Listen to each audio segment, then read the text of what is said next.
Thank you so much Mahwish, आने के लिए, टाइम निकालने के लिए, क्योंकि आप लोग इतने बिजी होते हैं कि इधर से इधर, कभी टीवी पे, कभी होस्टिंग पे, कभी किधर किधर।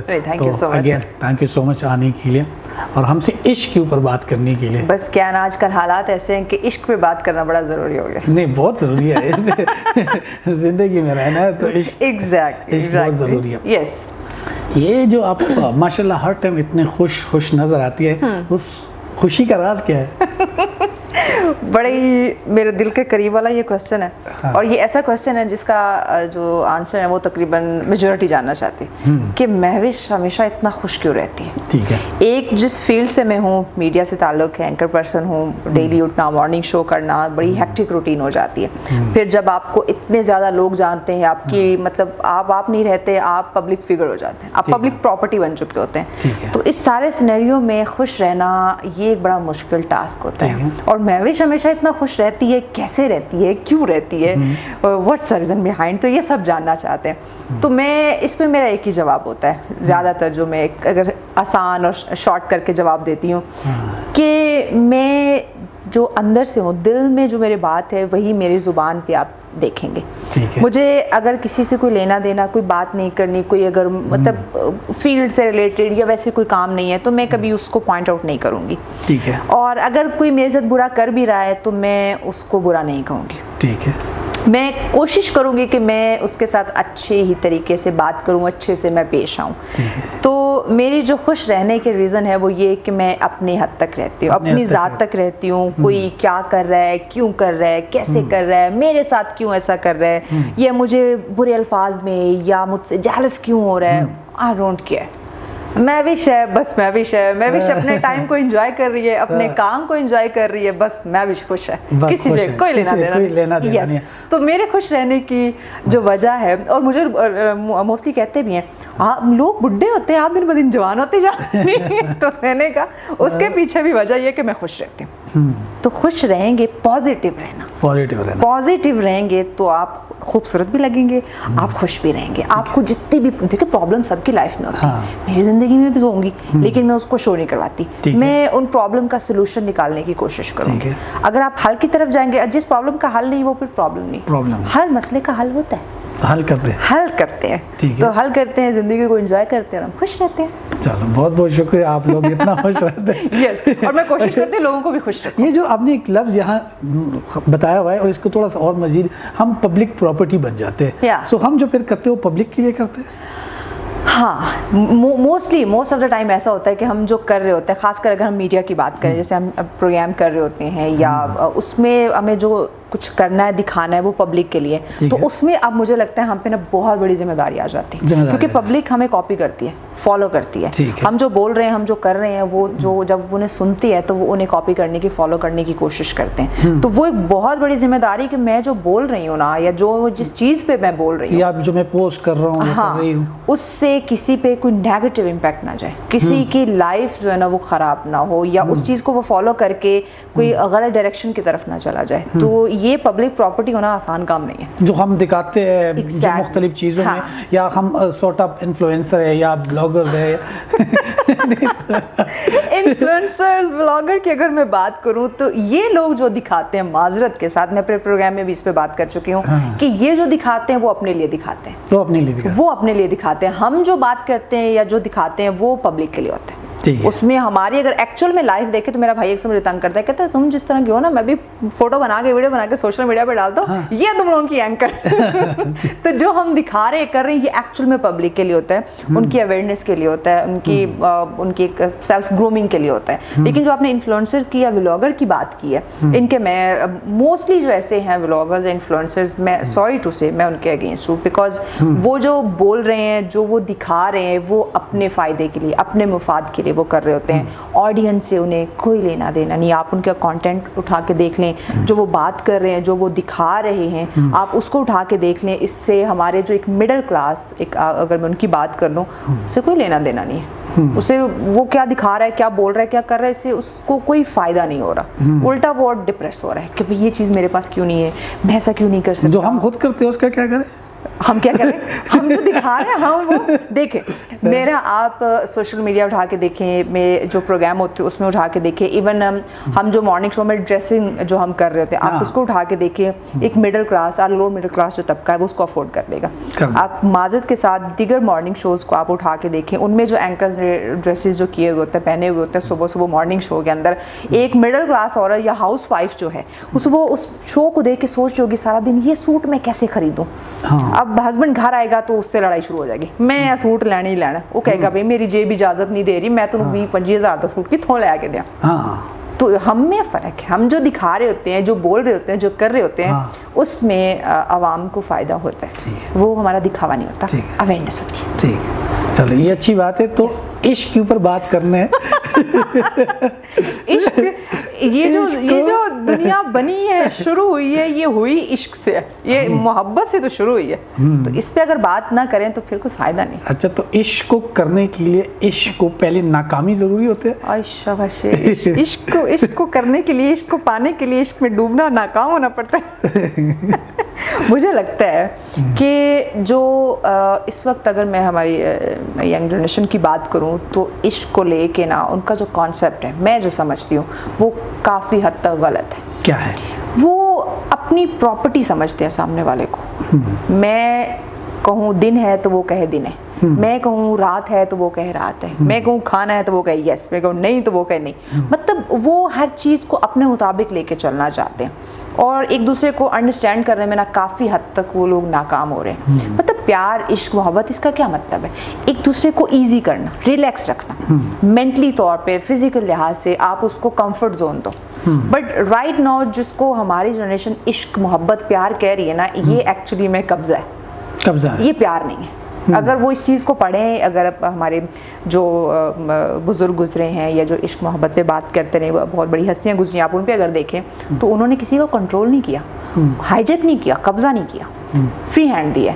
अगर वो वाकई आपसे प्यार करता होगा तो वो आपसे भागेगा नहीं, आपसे दूर नहीं जाएगा, आपकी रिस्पेक्ट, केयर जो आपको चाहिए हर लिहाज से वो आपको कंफर्ट जोन और एक आपको सुकून देगा। बट राइट नाउ आप देखें जो कंडीशन है कि तुमने घर से तुम बाहर जा रहे हो, क्यों जा रहे हो? अच्छा मैंने इतनी कॉल की या एक कॉल की, तुमने फ़ोन का जवाब क्यों नहीं दिया? मैंने मैसेज किया, तुमने इतनी देर से उसका जवाब क्यों दिया? इसको आप इश्क में नहीं कह सकते। ये लोग जो हमारे आजकल की जनरेशन की बात करते हैं, जैसे आपने शुरू किया यूनिवर्सिटी की जनरेशन या जो भी है उसकी हम बात करते हैं, आपको लग रहा है ये असल मानों में इश्क समझते हैं? No, absolutely not. नहीं समझते। जो शुरू में कहा ना कि ये लोग ये इश्क समझते हैं किस चीज़ को? फ़ौरन मेरी कॉल का जवाब दे दिया, मुझे गिफ्ट्स ला के दे रहे हैं, मुझे कॉल पे घंटों मेरे साथ बात कर रहे हैं, फ़ौरन मुझे मैसेज का रिप्लाई कर रहे हैं, मैं अगर किसी चीज़ से रोकती हूँ तो रुक जाता है, मेरी हर बात मान रहा है, या मैंने इसको कंट्रोल में रखा हुआ है, वो इसको इश्क समझ रहे हैं। चलो कंट्रोल से थोड़ा आगे मैं इसका सवाल कर देता हूँ, जो कि मैं चाह रहा हूँ कि इससे लोग कुछ सीख ले। गलती करने में और चीटिंग करने में क्या फ़र्क है? बहुत फ़र्क है। क्या है? चीटिंग जानबूझ के हम करते हैं, हमें पता होता है हम चीट कर रहे हैं। गलती बाज़ दफ़ा इंसान ख़ता का पुतला है, अनजाने में हो जाती है। थोड़ा एक्सप्लेन करो ना कि हमारे नौजवान समझे कि उनको ये जो गलती में और चीटिंग में ये लोग फ़र्क नहीं समझते। अच्छा देखिए, अगर मैं चीटिंग की ही पहले बात कर लूँ तो अब मुझे पता है कि मैं ऑलरेडी एक के साथ रिलेशन में हूँ, अब मैंने खुद उसको सेलेक्ट किया है, कोई ज़बरदस्ती तो वो मेरे गले नहीं डाला गया, या ज़बरदस्ती उसने गन पॉइंट पे तो मुझे नहीं कहा कि तुम मेरे साथ रिलेशन बनाओ। ये हम दोनों की म्यूचुअल अंडरस्टैंडिंग है कि हम रिलेशन में हैं। अब मुझे उसमें कुछ दिखा था, मैं इजी थी, एक अट्रैक्शन थी, जो भी, हमने रिलेशन बना लिया, हमारा एक अच्छा ताल्लुक है। अब उसमें फिर कहीं और किसी को देख के ख्वाहिश करने लग जाना, ऐसा होना चाहिए था, वैसा होना चाहिए था, मुझे इस तरह का मिल जाए, या वो मेरा लाइफ पार्टनर या व्हाटएवर रिलेशन में होना चाहिए था, उसको देख के आप अपने पार्टनर में गलतियाँ, खामियां या कुछ इस तरह की तलाश करने लग जाओ और दूसरे की तरफ आहिस्ता आहिस्ता जाने लग जाओ, तो ये आपकी फिर होगी चीटिंग। क्योंकि पहले जो आपने रिलेशन बनाया आपने अपनी मर्जी से बनाया था, अब आप खुद उसमें कीड़े निकालने लग गए। और फिर अगर आपके पार्टनर को नहीं पता, आप अपने ज़रूरियात या ज़रूरियात नहीं बल्कि आजकल तो ख्वाहिशात हो चुकी है, ज़रूरियात नहीं है, तो आपका पार्टनर इतना नहीं है कि वो आपकी तमाम ख्वाहिशात को पूरी कर सके। क्योंकि हमारी माजरत के साथ हमारी जो ख़ातीन हैं, जो हमारी बच्ची हैं, उनकी ख्वाहिशात भी माशाल्लाह से हैं, तो उनको वो पूरा करने के लिए फिर चीटिंग पे उतर आती है। जो एक सिंसियर जो एक रिलेशनशिप है उसको चीट करना, उनको पता होता है हम चीटिंग कर रही हैं, क्यों? क्योंकि उन्हें अपनी जो ख्वाहिशात है वो पूरी करनी है।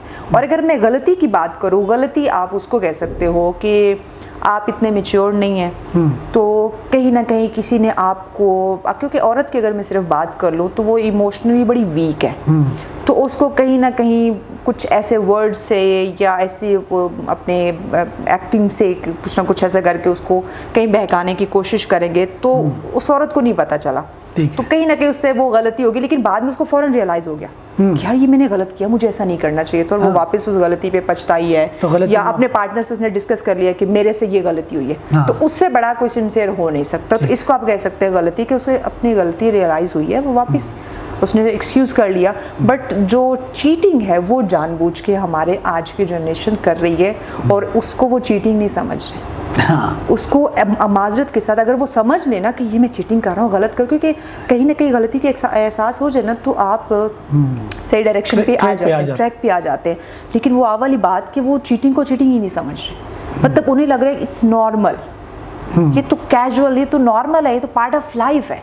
तो इस वजह से ना उन्हें गलती का समझ, उन्हें गलती की पहचान हो पा रही है, ना उन्हें चीटिंग की पहचान हो पा रही है। दोनों में वो उलझ के, वो कहते हैं ना आसमान से गिरा खजूर में अटका।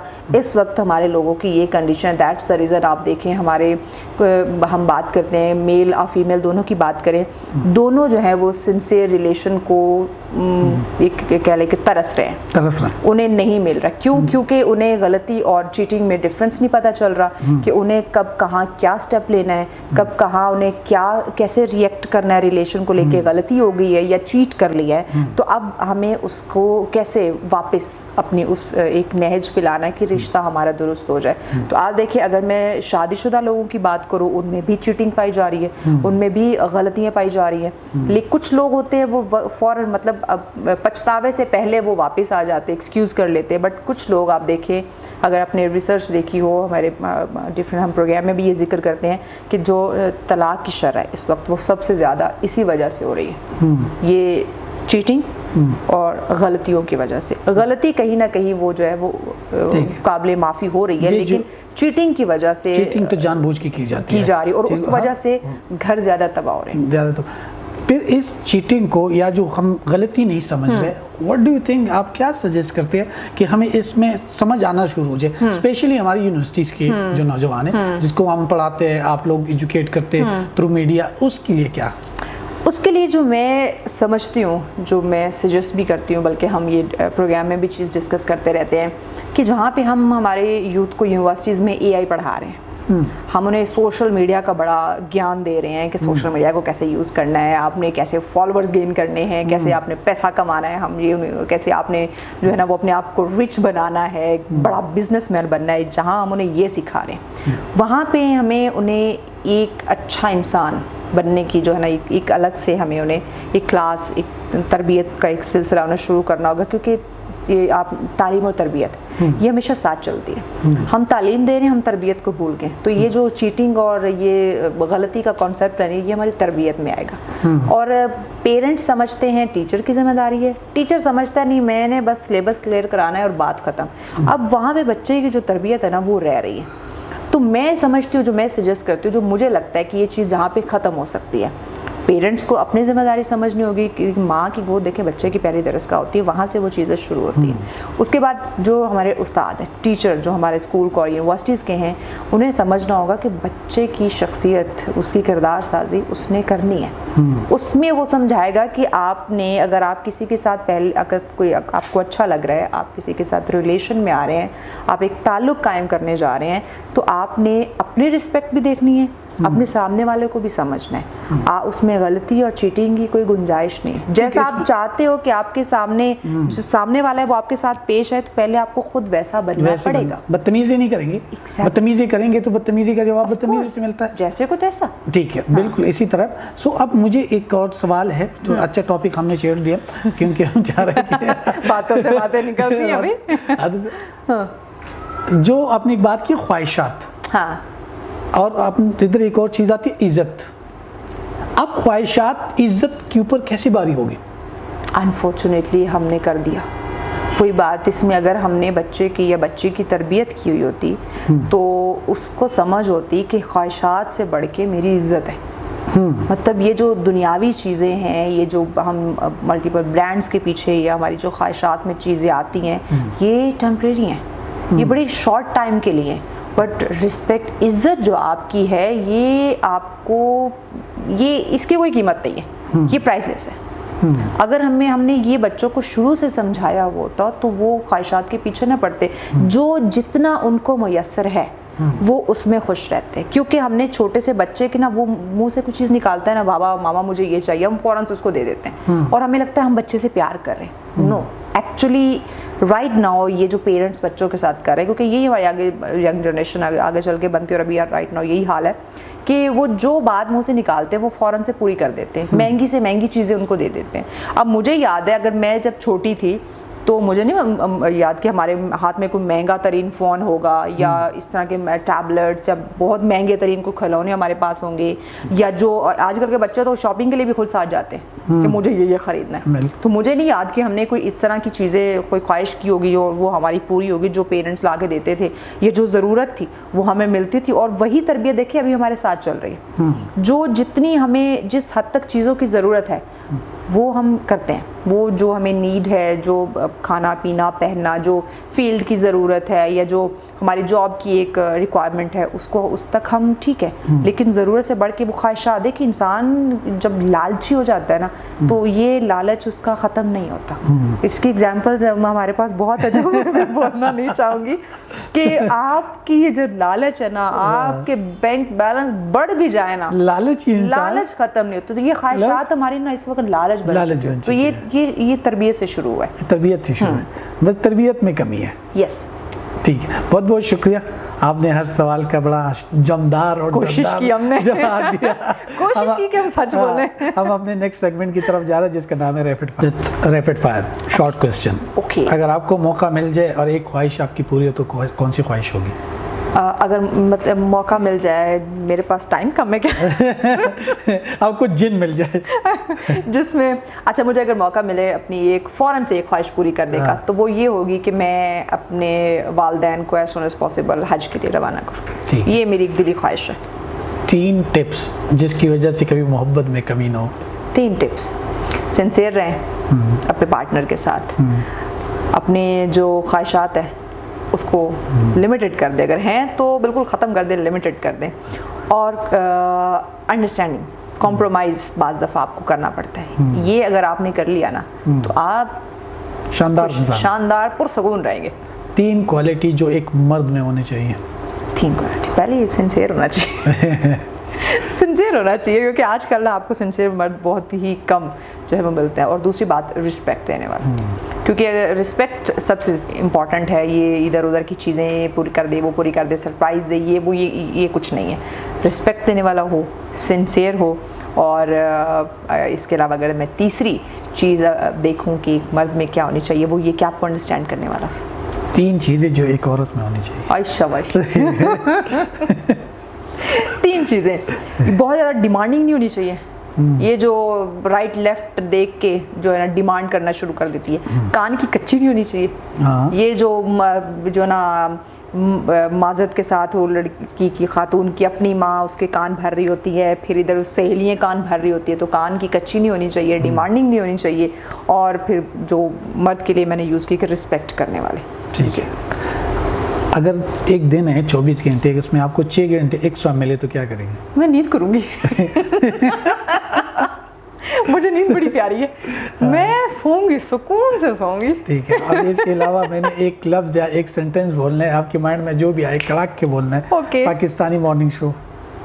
पैथेटिक, जिंदगी, टफ, खूबसूरती, एक नेमत है, टीचर, ब्लेस्ड, पॉलिटिक्स, बेकार, पॉलिटिशियंस, बेकार।